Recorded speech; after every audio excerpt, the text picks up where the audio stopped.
यह कथा एक वैष्णव भक्त की है जो लड्डू गोपाल जी की सेवा करता था। वह अत्यंत निर्धन था।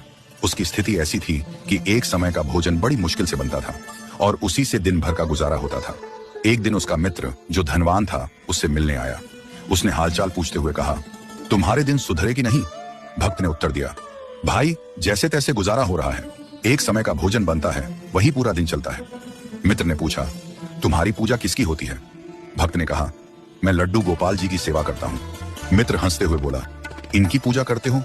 ये तो वही गोपाल हैं जो बचपन में पूतना के विष का सामना नहीं कर सके। उन्हें अपनी रक्षा के लिए भगवान शंकर जी से मदद मांगनी पड़ी थी। जो खुद की रक्षा नहीं कर सकते वे तुम्हारी क्या करेंगे?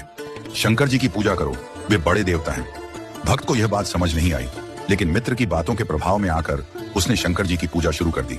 उसने लड्डू गोपाल जी को एक कोने में रख दिया और उनकी सेवा करना बंद कर दिया। अगले दिन उसने पूरी श्रद्धा से शंकर जी की पूजा शुरू की। रुद्राभिषेक किया, त्रिपुंड लगाया और ओम नमः शिवाय का जाप किया।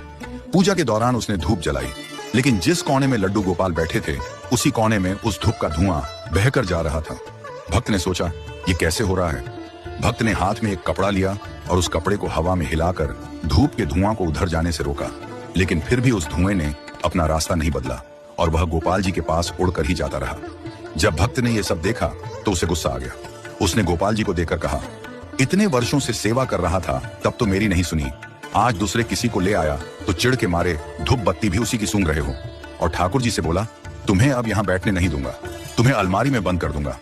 उसने जैसे ही गोपाल जी को उठाया तभी ठाकुर जी प्रकट हो गए। ठाकुर जी के दर्शन पाकर भक्त उनके चरणों में गिर पड़ा। उसने रोते हुए कहा, महाराज इतने वर्षों से आपकी सेवा कर रहा था, लेकिन आपने कभी दर्शन नहीं दिए। आज शंकर जी की पूजा शुरू करते ही दर्शन क्यों दिए? ठाकुर जी मुस्कुराते हुए बोले, कल तक तुम्हें लगता था कि मैं एक साधारण मूर्ति हूँ। तुम्हारे हृदय में यह भाव ही नहीं था कि मैं चेतन हूँ, लेकिन आज जब धूप का धुआं मेरी ओर गया और तुम्हारे मन में यह विचार आया कि मैं इसे सूंघ रहा हूँ, तुम्हारे भीतर मेरे प्रति चेतनता का भाव जागा। आज तुमको ये लगा कि मैं भी चिढ़ सकता हूँ, मैं भी सूंघ सकता हूँ। यही कारण है कि मैं प्रकट हो गया। ठाकुर जी ने आगे कहा, मूर्ति में मैं नहीं हूँ, मैं भक्त के भाव में हूँ। जब तुम्हारे मन में मेरी चेतना का विश्वास आया तब मैं प्रकट हुआ। ये कथा हमें सिखाती है कि भगवान की मूर्ति केवल पत्थर या धातु नहीं है, वे चेतन हैं और भक्त के भाव में बसते हैं। हमारे घर में ठाकुर जी विराजमान हैं, लेकिन कई बार हम उनकी चेतनता का सम्मान नहीं करते।